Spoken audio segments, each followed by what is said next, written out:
थोड़ा रास्ता खाली रखो प्लीज, थोड़ा रास्ता खाली रखो प्लीज। हाँ जी, यहाँ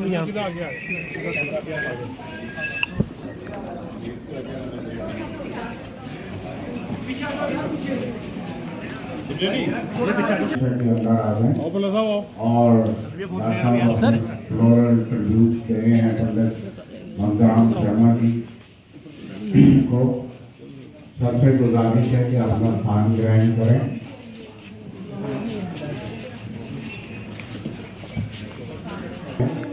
तशरीफ, आप भी तशरीफ रखें और हम फंक्शन की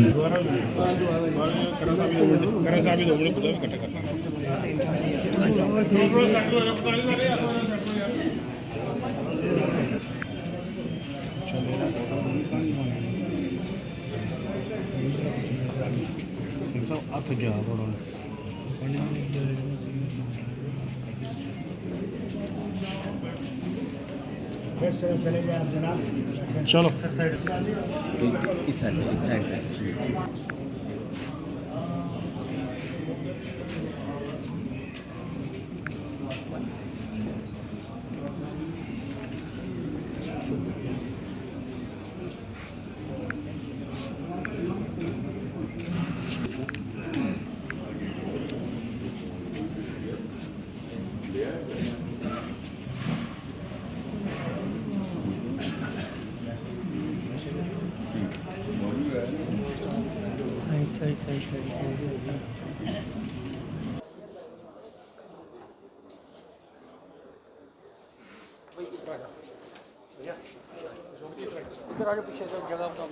उधर चले उधर बैठ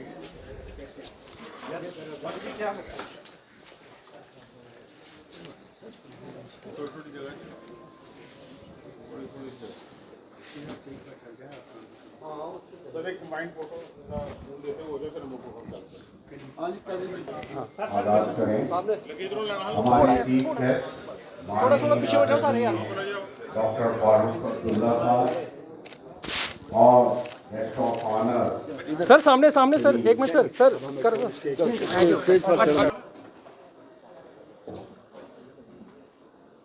I would like to seek the permission from the chief guest and honorable। मैं सबका वेलकम करता हूँ और खासकर डॉक्टर साहब का वेलकम करता हूँ, शुक्रिया अदा करता हूँ कि भाई अपने बिजी शेड्यूल से अपना टाइम निकाल के ये इस प्रोग्राम में आए। थोड़े दिन पहले मैं इनको श्रीनगर में मिला था, तो वहाँ मैंने जिक्र किया कि भाई पंडित जी का जन्मदिन हम मनाते हैं, तो उन्होंने कहा कि मैं इस बार ज़रूर इस प्रोग्राम में आऊँगा और कुछ पंडित जी के बारे में जो मेरी यादें हैं, जो मेरी कमिटमेंट है, मैं वहाँ लोगों के साथ शेयर करूँगा। सर आपका बहुत बहुत शुक्रिया। मुझे पता है कि आपको फ्लाइट भी लेनी है, तो मैं ज़्यादा टाइम ना लेते हुए प्रोग्राम की प्रोसीडिंग आगे बढ़ाते हुए एक बार फिर से आपका तहे दिल से शुक्रिया करता हूँ कि आप अपना कीमती वक्त इसमें निकाल के आए। बहुत बहुत शुक्रिया। आपको जीने के भाव से सम्मानित करते हुए प्रदेश कांग्रेस कमेटी के प्रेसिडेंट और उनको सम्मानित करें। डॉक्टर कि आमतौर पर मैं कोई पॉलिटिकल आदमी नहीं हूँ, किसी पार्टी से मेरा एफिलिएशन नहीं है, लेकिन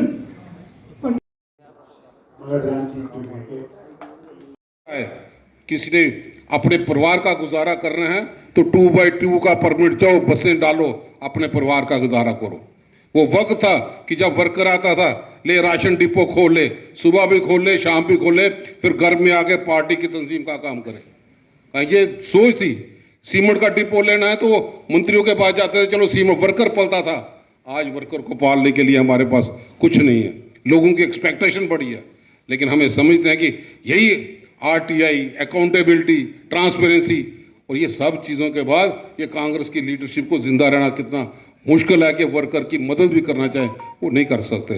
तो मैं उम्मीद करता हूँ कि आज के इस दौर पे हमारे पास यही हथियार है, वो मंगतराम शर्मा जी की सोच है। उस सोच को लेकर अगर हम आगे बढ़ेंगे तो कांग्रेस अपने बलबूते पे ज़रूर पश्चिम लहराएगी। इन अल्फाज के साथ मैं परिवार का शुक्रिया अदा करता हूँ, हमें मौका दिया आपसे रूबरू होने का। होते हुए मैं उनको श्रद्धांजलि अर्पित कर पाया। शुक्रिया। जय हिंद। करा साहब, रमन जी, रविंदर शर्मा जी, स्पोक्स पर्सन, जहांगीर साहब, वेद महाजन जी, मेरे बड़े भाई भूषण जी, भट्ट साहब, दोवे साहब बड़े अच्छे स्टेट सेक्रेटरी आए, आपने काम चलाया तुसें, और टोनी जी, और ख़ास करके आज पंडित जी का परिवार और उसमें मियाँ किन्ना ख्याल ना रखे दा होना। हाँ जी, थोड़े जो कोई मियाँ वाले गुण जोड़े लभदे ने हूँ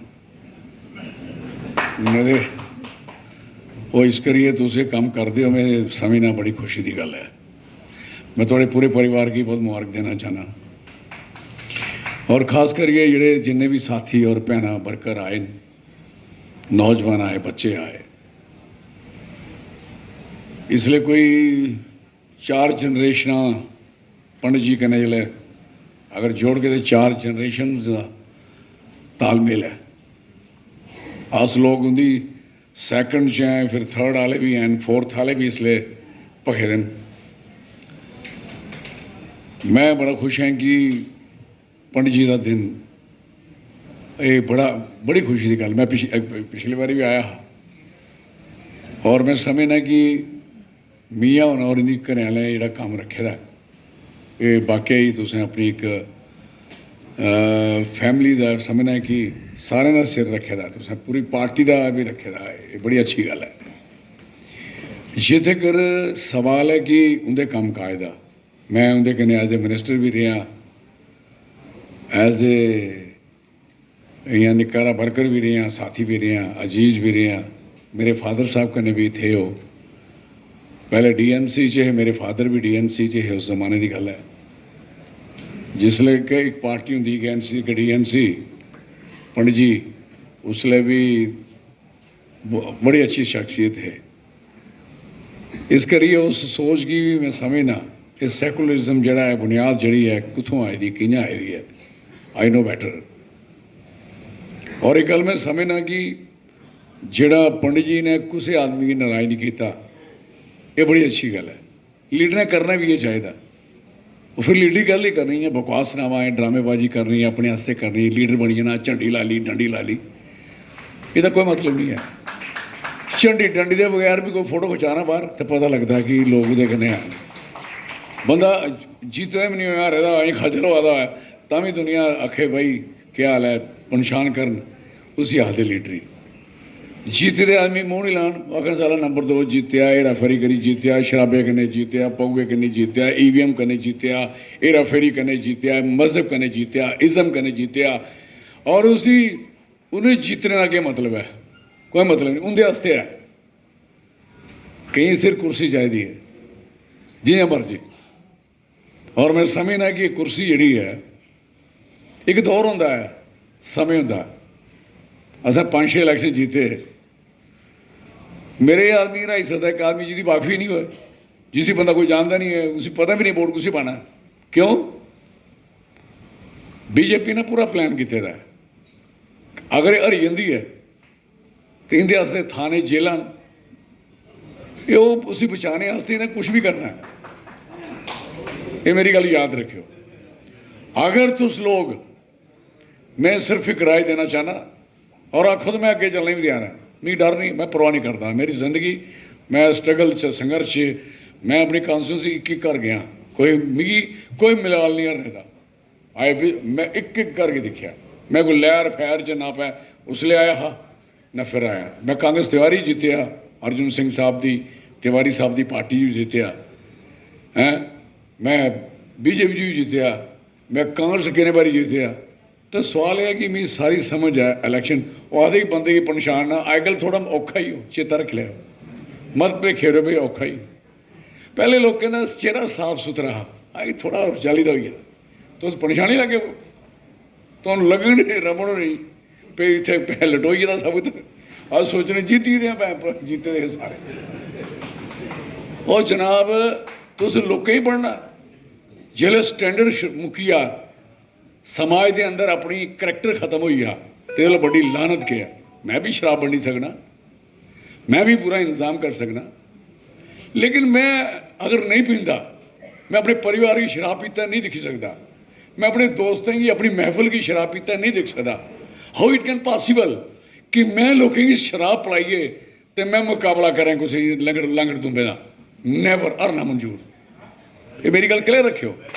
समाज हसा कांग्रेस पार्टी ने, तुसें पता पहले कांग्रेस पार्टी की गांधी समय पर्ची भरोंदी ही ना, तो पुछदे तू शराब तो नहीं पींदा? गल की चेता रखियो, पुरानी गल करना वो मुकी का कम हूँ तो कम ही नहीं है। हूँ तो शामी फिर दोस्ती नहीं है जो उस बंदे की जिदे कन्नै मेरी तो है नहीं शामी दोस्ती, मैं रखी दी भी नहीं किसी ने। I don't like this. मैं समझना कि एक लीडर जड़ा है वो इन्ना साफ सुथरा होना चाहिए अगर लीडर बनना है। नहीं बनना दफा हो, खलासी करो, जान छोड़ो, लोग एवं खून पिया दो खा मखा। अगर वो पर किल्टन पर एक मासारा इं मासारा स्नेहा आया भी तू तो इन्हें बनता है, पूरे अमेरिका ने गलाया भाई गल सुन, तू साड़ा लीडर है,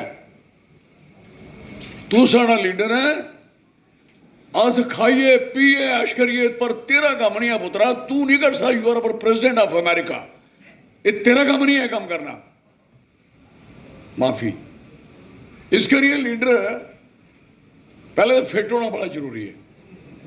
इवें सीधी गल, पहाड़ी इलाके साढ़े इलाके ने पहाड़ी इलाके मैं समझना, मैं 22-20 किलोमीटर चला रहा तो मैं ये जानी इस बारी ज्यादा चलिया, मैं सोचा कि मैं फिट है हूँ, रेदा लीडर से या नहीं रेदा। मैं आख्या मैं रेदा जिस दिन नहीं रहूँगा खलासी कहता छोड़ियो ना भाई, नहीं होंगे काम एवं लोगों ने बोझ बनना खा मखाना, किसी ग्रां जान होंगे ना किसी ने मिल होंगे, क्योंकि साढ़े इलाके ऐसे उपर इलाके पहाड़ी इलाके जम्मू शहर के बहुत जान इतने अं मार सकने एडे कमजोर नहीं है साड़ा इलाका भी।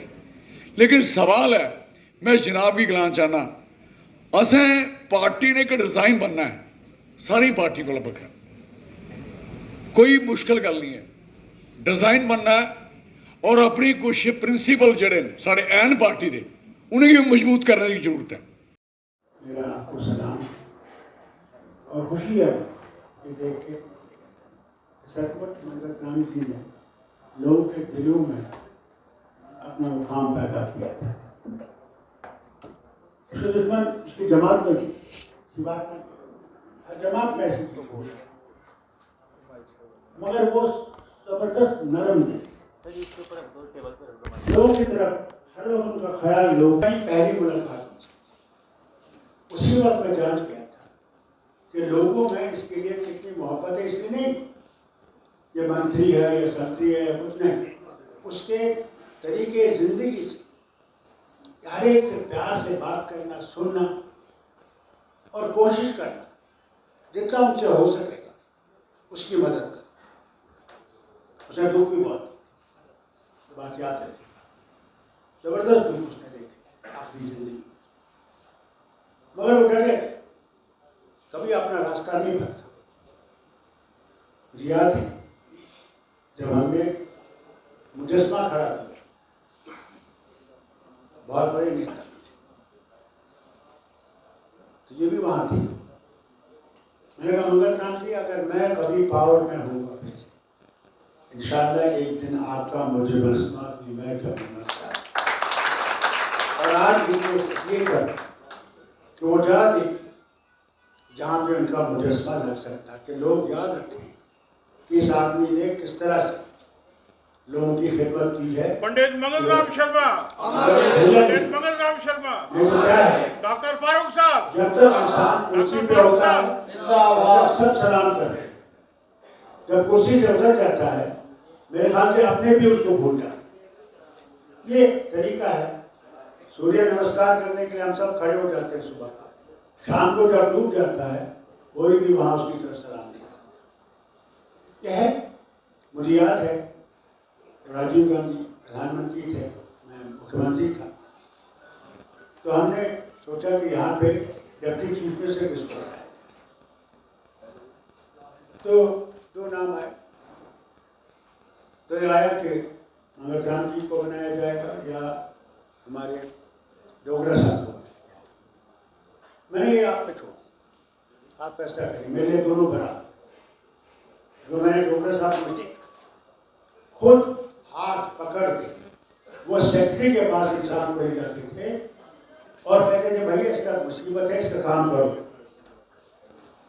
और जितना हो सके मुझे बताओ क्या इसमें मुश्किल है, मैं उसको ठीक करूँगा। मंगत राम जी का भी याद। और हालत ये थी, जब हमने फिर मुकर्रर किया, ठीक उन्होंने कहा साहब ये बनेंगे मुख्यमंत्री, डिप्टी चीफ मिनिस्टर, तो इनकी शपथ करिए, आप काम करें। मैंने उसी वक्त आज आपके सामने कहता हूँ, राजीव गांधी से कहा मैंने, और उस वक्त राजेश पायलट जी थे, मैंने कहा जिनको डोगरा साहब को आपने कहा है बनाने को, ये जमात जो है इसको बनने दीजिए। आज आपके सामने उन्होंने कहा नहीं, मैंने कहा मैं आपसे गुजारिश करूंगा आखिरी दम तक मत कहिए, अगर ये बात यहाँ से निकल गई तो ये नहीं बनेगा। हुआ क्या, कहा कब होना चाहिए, मैंने कहा नवरात्रा आ गए हैं, नवरात्रा में बनाएंगे। पहली नवरात्रा को मैं डोडा जाता, अभी डोडा में उतरता हूँ, मुझे फोन आता है कि वजीर आजम आपसे बात करना चाहते। कहा ना आज हमने फैसला कर दिया है डोगरा साहब को डिप्टी चीफ मिनिस्टर बनाए। मैंने गवर्नर साहब को, उसका जगमोहन जी गवर्नर थे, मैंने फोन किया, साहब अरेंज कीजिए, मगर ये मत कहिए कि हम क्या करें, ये नहीं कहिएगा, कहीं तो हो नहीं सकता, कहना पड़ेगा। मैंने फिर कही कि वजीर बनाना है और 5.5 बजे तक आएंगे। मैं जनाब डोडा से वापस गया, इंतजार करता रहा कि वो जहाज कब पहुंचेगा, आ रहा है आ रहा है। 7:30 बजे पता लगा वो जहाज नहीं आता। मैं क्या बताऊँ आपको, कौन सी मुश्किलें मैंने नहीं उठाई। जमात में एक दूसरे के खिलाफ ये हालत, मगर ये डटा रहा। जिस दिन मैंने रिजाइन किया, मैंने कहा जिस दिन आप जगमोहन को बनाएंगे गवर्नर, मैं मुख्यमंत्री ले रहा हूँ, मैं उसी वक्त रिजाइन। बड़ी कोशिश की, नहीं ये नहीं वो नहीं, ऐसा आप करेंगे ठीक करेंगे। उस वक्त मंगत राम जी, उस दिसंबर के महीने में बर्फ पड़ रही थी, मेरे फूड सप्लाई के मिनिस्टर थे, वो बांदीपुर में लोगों से बात कर रहे थे, लोगों से पूछ रहे थे कि तुम्हारा राशन ठीक है, यहाँ आ रहा है नहीं आ रहा है। वहां से सोपोर गए, बारामूला गए। बारामूला मैंने उनसे टेलीफोन पे कहा आप वापस आ जाइए, क्योंकि मैं त्याग पत्र दे रहा। और हुआ क्या, उसके बाद कभी भी इस रियासत में आराम नहीं आया। 84 में मुझे डिसमिस किया, ये कहते कि मैं खालिस्तानी हूँ, मैं पाकिस्तानी हूँ, मैं आतंकवादी हूँ, मैं अमेरिका का एजेंट हूँ। क्या क्या बताऊँ, किन किन मुश्किलों से हम नहीं गुजरे। और जम्मू के लोगों को तो ये पता था कि नेशनल कॉन्फ्रेंस जो है पाकिस्तानी जमात है, और बार बार ये कहा गया, लोगों के दिलों में बिठाया गया कि ये पाकिस्तानी है, ये वो भूल गए।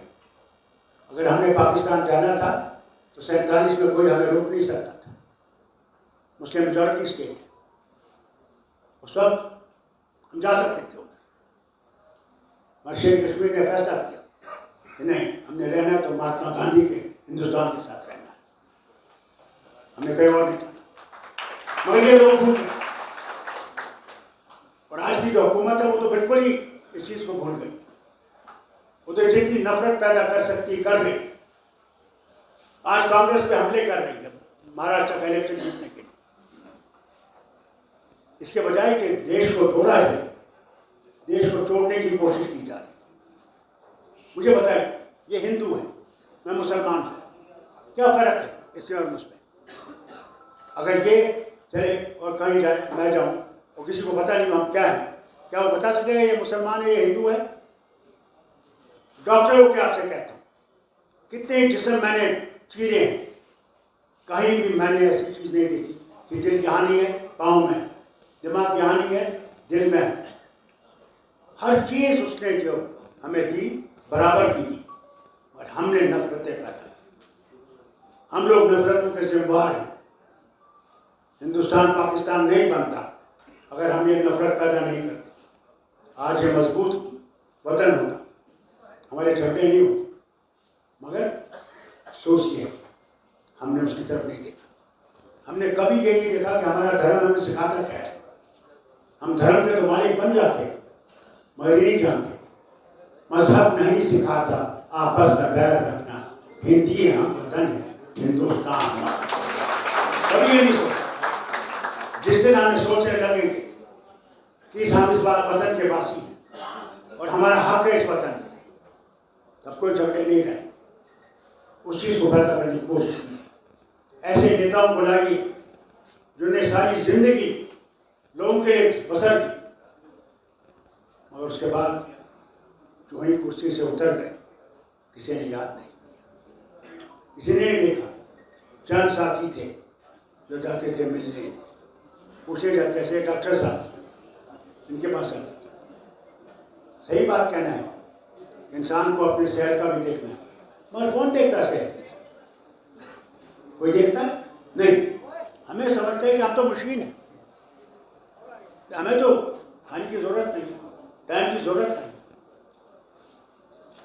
यानी आप हैरान होंगे, रात के 12 बजे मुझे एक टेलीफोन करता है, कहता है जनाब मेरे पड़ोसी ने मेरी बीवी को लेके गया है, वो उड़ा के लेकर। मैंने कहा यार मुझे बताओ क्या वहाँ थाना नहीं है, पुलिस का अफसर नहीं है वहाँ पे, उसके बाद नहीं जा सकते हो? नहीं, कारो का जनाब मेरी बीवी ला दीजिए। मैंने कहा अच्छा मैं सुबह को उठ के कोशिश करूँगा तो तुम्हारी बीवी वापस आ जाए। किसी की भैंस चली जाए, भाई चली जाए। मैं आपको मंगल राम जी का एक बहुत ही बेहतरीन सुनाऊंगा।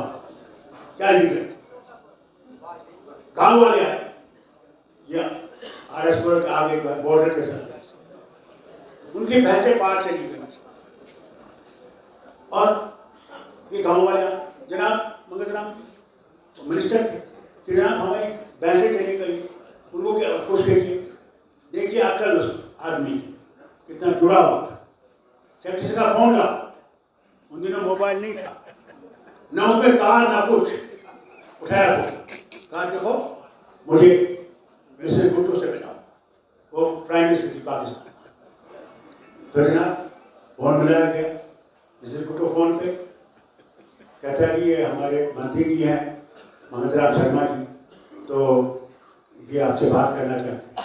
पहले तो कराम दे, उसके बाद कहा जी हमारे गाँव वालों की पैसे पार गए हैं, मेहरबानी करके इनको लौटा दीजिए। फोन ठोक अल्लाह का करना देखिए, 2 हफ्ते के बाद पैसे वापस आ गए। उसके बाद वो 20 आदमी थे, वो तो सारा गाँव आ गया, ढोल बजाते बजाते मंगत राम जी जिंदाबाद, मंगत राम जी जिंदाबाद। मंगत राम हैरान, वो क्या कह लगे जनाब शुक्रिया, वो पैसे वापस आ गए। अच्छा आ गए वापस?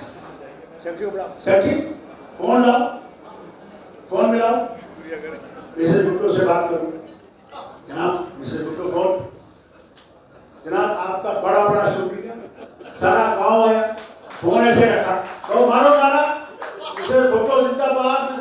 जनाब हमने ऐसे जोर जोर से नारे मारे, ये पूछिए मत। तो फिर जनाब बड़ा आपका शुक्रिया, ये हुआ है। ये थे मंगत राम, सोच रखे थे कि गांव वालों को कैसे कुछ रख सके। बाकी प्रभु ने किया, मगर दिल देखिए उसका कि उन लोगों को नाराजगी से नहीं निकाला कि जाओ मुझे क्या तुम्हारी बाँव पैसों के साथ।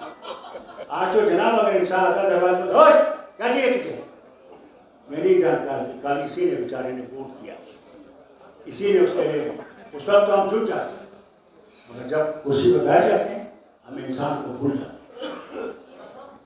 याद रखिए ये कुर्सी जो है ये भगवान देता है, और भगवान देता है कि उसके, मैं ये बार बार ये कहता हूँ न भगवान मंदिर में है, न खुदा मस्जिद में है। अगर आप भगवान और खुदा को ढूंढना चाहते हैं, वो आपके दिल में है, आपके पास। एक शायर ने बहुत अच्छी बात कही, क्यों ढूंढते हो उसको जमीन और आसमान की गर्दिश में, अगर वो तुम्हारे दिल में नहीं, वो तुम्हारे लिए कहीं भी है। उसको वहां पैदा करो, उसको वहां जमा करो। जिस दिन तुम ये जमा कर लोगे, तुम कभी किसी इंसान में फर्क नहीं देखोगे, ये किस धर्म से है, कौन सा है, क्या है, किस रंग का है, कौन सी जबान बोलता है। और मुझे आपसे कहना पड़ेगा, मुझे सख्त अफसोस है कि आप डोगरी नहीं बोलते। आपकी भाषा डोगरी है, याद रखिएगा, आपकी पहचान डोगरी है, मगर आप डोगरी छोड़ गए अंग्रेजी। जैसे अंग्रेजी हमारी मातृ जबान है, हमारी जबान डोगरी है, उसको उठाइए, वो आपकी पहचान है। उसको भूल गए, उसको बढ़ाना जरूरी है और हमें इसकी तरफ चलना चाहिए। बाकी मैं आपसे यकीन दिलाता हूँ कि गठबंधन जो है मामूली नहीं है, ये भारत को बदलाने के लिए आया है, भारत की नीति को बदलाने के लिए आया है, भारत की जो दुश्मनी एक दूसरे के साथ हो गई है, इसको बदलाने आया है। ये इंसानियत को वापस नहीं आया, हमें इंसान बनाने के लिए आया है कि हम एक दूसरे को पहचानें, एक दूसरे से मोहब्बत करें, एक दूसरे की मुश्किलें दूर करें। ये हमारा काम है। हम आए हैं, आपने हमें वोट नहीं दिया, अगर कि आपकी तबाही मैंने देखी है, क्या स्मार्ट सिटी। मैं जनाब यहाँ आया, अंडू साहब के घर मुझे खाना खाने जाना था। वहाँ जब पहुँचा तो दिवाली के दिन थे, 4 रोशनी थी दुकानों में। जब वहाँ से वापस आया तो रोशनी सारी फुल हो गई थी। एक लालू मैंने सरकारी म्यूनसिपैलिटी की तरफ से नहीं देखा जो चल रहा है, और खटे स्मार्ट सिटी। इतने अरबों रुपए निकाले होंगे आपके स्मार्ट सिटी। रोड छोटी हो रही है, फुटपाथ बड़ा हो, और कोई आप में से आवाज उठाने वाला नहीं, वही कहने वाला नहीं। आपका दरबार हट गया। दरबार किसने महाराज साहब ने लाया था कि ये 2 हिस्सों के लोग मिल सके, इनमें जो एक उल्फत पैदा हो, एक दोस्ती पैदा हो, एक हमदर्दी पैदा हो एक दूसरे के। ये सिर्फ तिजारत के लिए नहीं था, हुकूमत चलाने के लिए नहीं था, ये था कि हम लोग एक दूसरे को पहचाने, एक दूसरे के दिल को समझ सके और एक दूसरे के दुख दर्द को दूर करें। खलील ने आके आपके दरबार को खत्म कर दिया। क्यों? क्योंकि नफरत पैदा हो, हिंदू और मुसलमान में नफरत पैदा हो। अगर आपने इस नफरत को दूर करना है तो अपने दिल को साफ कीजिए। पैदा करने वाले भगवान अल्लाह। अगर मैं नेहरू के घर में पैदा होता, मैं कश्मीरी पंडित होता, और अगर इंदिरा गांधी मेरे बाप के घर में पैदा होती, वो मुसलमान होती। मगर संतान देने वाला हुआ है, इसको क्या देगा, कहाँ देगा, वो जान। फिर भी हम नफरत करें और फिर घमंड से कहें। जाना सब ने वही आए हैं मिट्टी से, मिट्टी में वापस जाना है। सिर्फ हमारी जो रूह है वो उसके पास जाए, उसी से हम जिंदा है। उसी जब चली जाती है तो हम मर जाते हैं। इसे उसको पैदा कीजिए, मोहब्बत में रहिए, मोहब्बत पैदा कीजिए एक दूसरे के बारे में, तब ये देश बचेगा। ये देश जो है एक देश नहीं है, इसमें मल्टीपल देशेस है। क्या तमिलनाडु हमारी ज़बान जानता है? क्या डोगरी जानता है? हमारे खाने का तरीका जानता है? हम उनके तरीकों को जानते हैं? हर चीज़ में हम लोग अलग अलग हैं, मगर क्या चीज़ हमें मिलाती है? इस भरोसे से कि हम इकट्ठे इस देश को बना सकते हैं, इकट्ठे इस देश में जिंदा रह सकते हैं, इस देश को चमका सकते हैं, इकट्ठे अलग नहीं कर सकते। इसे कहते हैं अनेकता में एकता। थोड़ी जगह बना ले। कोई बुलाया और बाकी सारे परिवार यार माइक नीचे करो यार, सरदार साहब माइक थोड़ा सा थोड़ा पीछे हो जाओ, थोड़ा सा नीचे कर दो, थोड़ा पीछे हो जाइए। फोटो वहाँ पे। चल थोड़ा सा इधर हो रही, थोड़ा सा। हम सब ने मौका दिया।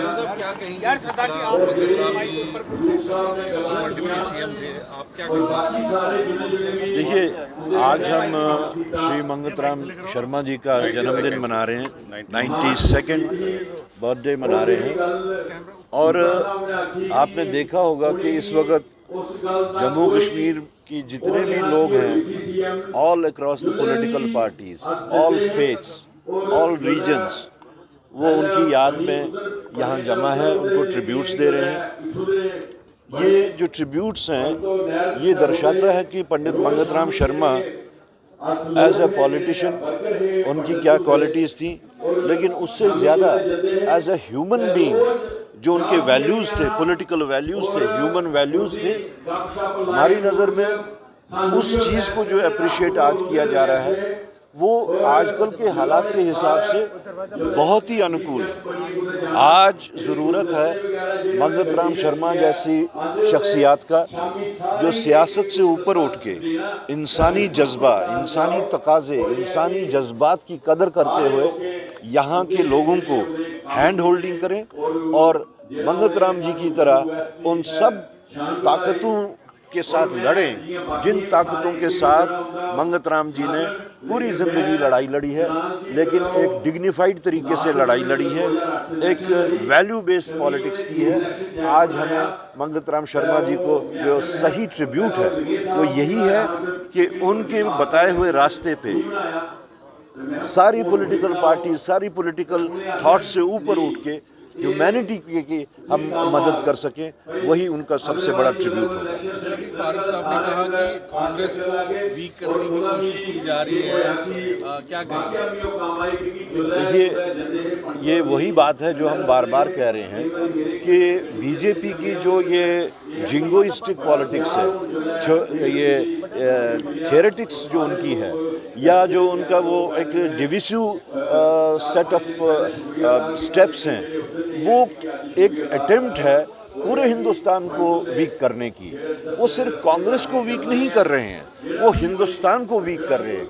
हिंदुस्तान की उस जमनी गंगी तहजीब की जो बुनियादें थी उसको वीक कर रहे हैं। तो इस बात का हमें खुशी है कि लोग इस चीज़ को एक्नॉलेज कर रहे हैं कि बीजेपी का जो इस वक्त एक अटैक है कांग्रेस के ऊपर, वो उस चीज़ को समझते हुए फारूक साहब ने भी जो कहा वो एक हकीकत की बुनियाद पे उन्होंने कहा।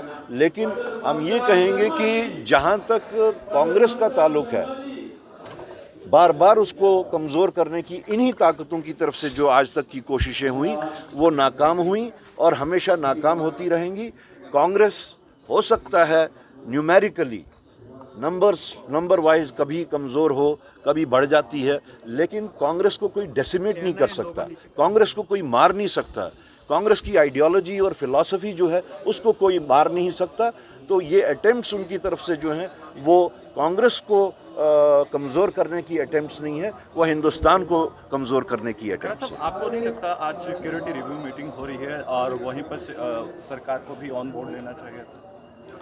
देखिए, मैंने तो पहले भी ये बात बताई थी, इससे पहले भी बताई थी। आई डोंट नो कि आज रिव्यू हो रहा है या नहीं हो रहा है, लेकिन जिस वक्त पहला रिव्यू हुआ था, एलजी साहब ने लिया था, तो हमने उस वक्त भी इस बात का खदशा इजहार किया था, जाहिर किया था कि ये जो दो पावर सेंटर्स को क्रिएट करने की कोशिश की जा रही है, ये न सिर्फ जम्मू कश्मीर के वास्ते ठीक नहीं है, बल्कि पूरे मुल्क के वास्ते इसमें जो है वो नेशनल इंटरेस्ट में नहीं है।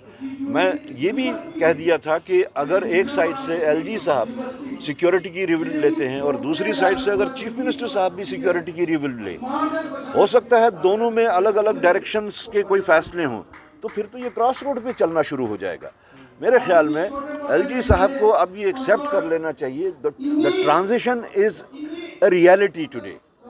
So everyone must understand and realize कि नए वर्डिक्ट के हिसाब से, उसी हिसाब से हर एक को चलने की ज़रूरत है।